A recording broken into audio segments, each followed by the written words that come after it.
This is the Bellman Stovetop Steamer, a fully manual steamer that you put on your stovetop to make silky smooth milk for lattes or cappuccinos or whatever kind of drink that you would want.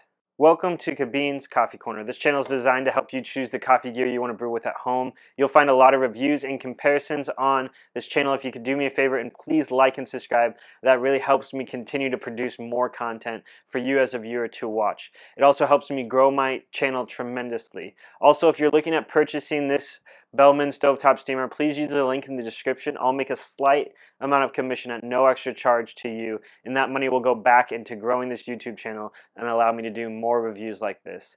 Lastly, I have an Instagram account called Cabin's Coffee Corner. You're more than welcome to follow me there. I've had the Bellman Stovetop Steamer for almost 5 years now, a little over 4.5. And this has been one of the greatest things and one of the most upsetting things that I've owned in my journey of coffee. 4.5, 5 years ago, I started my journey into deeper coffee gear by buying a Flair espresso maker. Flair is a great brand and a great company to start off your coffee journey with, but one thing that it's lacking is the ability to steam milk for lattes. And you can buy a lot of different milk steamers out there, specifically ones that you just click a button, but none of those give you the texture that you need to actually make latte art, which is something that is enjoyable and fun to continue to attempt and growing and learning and having a little bit of fun with your drinks. So that's where the Bellman Stovetop Steamer came in. This was one of the only ones on the market 4.5, 5 years ago, and it is still one of the only ones on the market today. You can find some from other countries like the Red Steamer that might be a little bit better and a little bit more expensive to this, but this is the easiest steamer, standalone steamer to get your hands on, and it's the cheapest standalone steamer to get your hands on. This thing comes in at a little over $100, and I'm going to go ahead and go over the features that it has with you.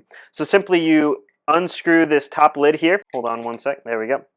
Remove this piece here, remove this internal piece here, and then you fill this inside chamber up with water, put all of that back on, twist it down, turn your stovetop on high heat, and allow it to heat up. And basically it heats up and boils the water, causing steam to come, and then you simply turn this knob and steam comes out the steam wand arm, and you have enough power to make your latte art at home for your coffee drinks.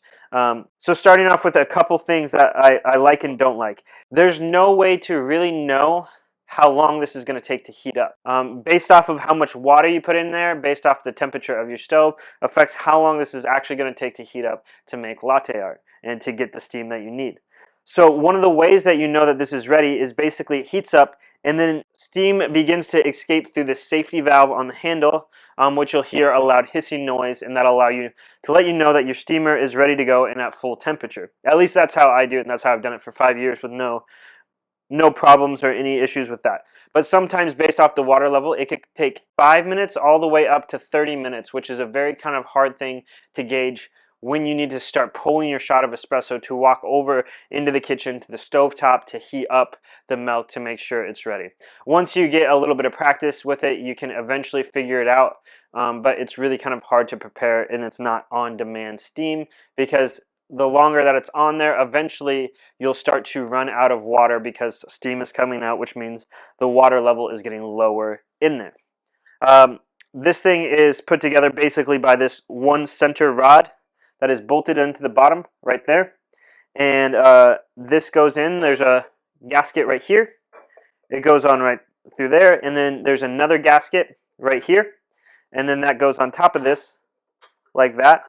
And then there's a third gasket or O-ring right inside the lid. One of the difficult things that I had is when I had the Flair, when I started off with the Flair, there was no maintenance. There was nothing that really could fail on it. Occasionally you might need to change a gasket, but I found that very rare that you would even need to do that, or change a gasket or an O-ring, which would be a little silicone piece like this, by the way.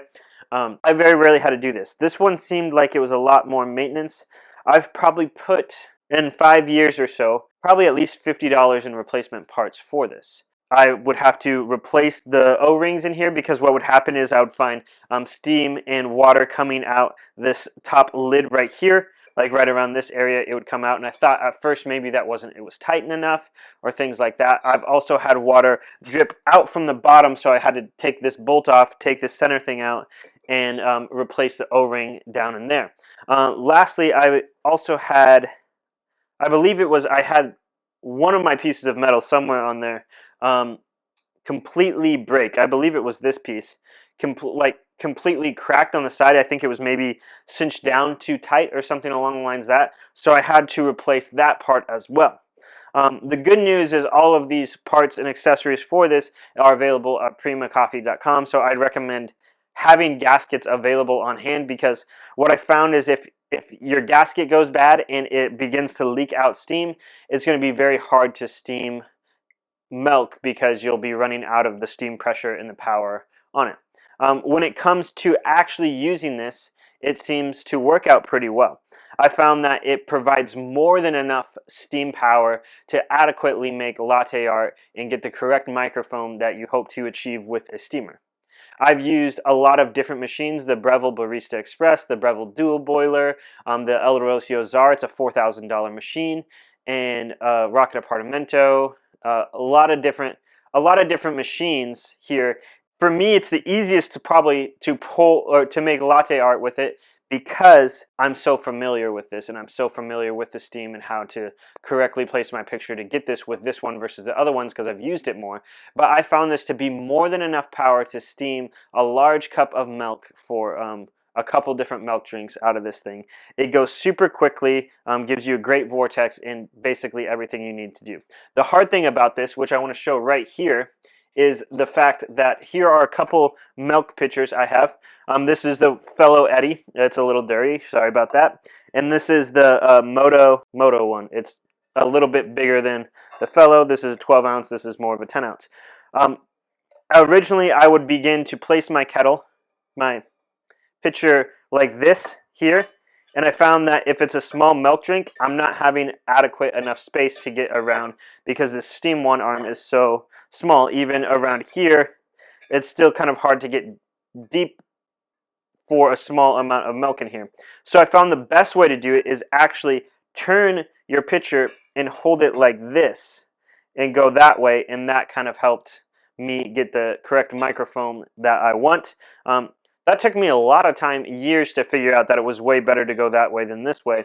And achieves great results, no issues like that. Like I said, it is very finicky because you have to heat up this on a stovetop, and you gotta guess the time range and all of that kind of stuff on it. And it's very intimidating because you're basically building this big old pressurized pot on your counter. I also found that when it's escaping steam at the end of it, the best way to do it is basically put an empty cup underneath of it, leave the steam one arm open, and allow all the steam to kind of pour out of the steamer when you're done with it, and then it's ready to go. And then it's like cooled, so it's not cooled, but the pressure is no longer there because it escaped through the steam one arm there. This has been a great experience of utilize. Oh, I broke this right here. I broke the steam worm completely off, and I had to replace that too as well. But there's not a better option on the market right now for this, and this is not a bad option. You might read reviews and finicky things and people not like them, or people don't think it's enough steam pressure to do it. You can easily steam milk for latte art. There's no problem with that. And if you're having problems with that, it just takes more practice. Latte art is a skill that takes time and effort to achieve. I've been steaming milk for over 5 years on a home level, never in a shop level, and I'm still having a hard time making latte art, simply because when you make 1 or 2 drinks a day, that's not that many drinks in the grand scheme of 5 years versus somebody who has a lot of practice by pulling hundreds of shots a day and pouring hundreds of drinks a day while they work full-time at a coffee shop or part-time at a coffee shop. So it does take a long time to learn on that. But this is a great steamer. This is way better than all the manual options out there. I have not used a nanofoamer, but I still think this is going to give you better results. It heats up the milk. It steams it exactly how you'd want it to do. And it's been a good experience so far. It's been good on the way it steams.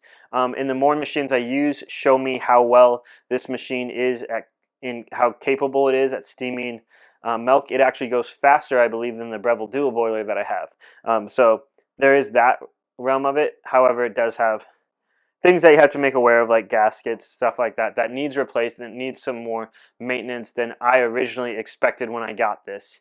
Not a big deal. Most things need maintenance and most things need to be taken care of for that. I also cannot, for the life of me, get the inside of this clean. I use the